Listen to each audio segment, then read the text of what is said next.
jo ho reconeixia i els apoyava perquè jo era un treballador com ells, al cap de davall era un treballador com ells, perquè un encarregat o un d'allò també és un servidor dels altres, vull dir, un ha de treballar sempre sapiguent que és un servidor dels altres, no pot ser jo soc l'encarregat i...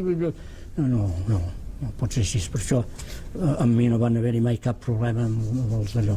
I a última hora, doncs, a les vigílies de Nadal hi va haver-hi un tancament, ens vam tancar aquí a la fàbrica, vam estar poder 2 o 3 dies tancats, i a la vigília de Nadal el que era el director, que va ser els amos també, però el que realment treia les castanyes al foc, diríem, era un director dels Tins i Acabats que es deia Jaume Panés Charles. Aquell senyor doncs, va ser el que va treia la cara pels amos. I doncs va ser molt mal mirat i molt mal tingut i no era mala persona, era una bona persona.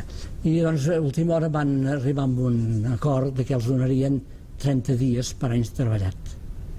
Llavors allò que es defensava molt com aguantar el lloc de treball, quan els van donar 30 dies la gent van fer números, van dir, escolta, jo m'hi apunto, i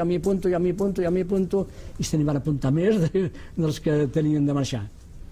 O sigui que jo vaig veure una mica de decepció, vaig tenir una mica de decepció amb això, perquè molts no treballaven no protestaven per mantenir el lloc de treball, sinó que protestaven perquè volien més diners.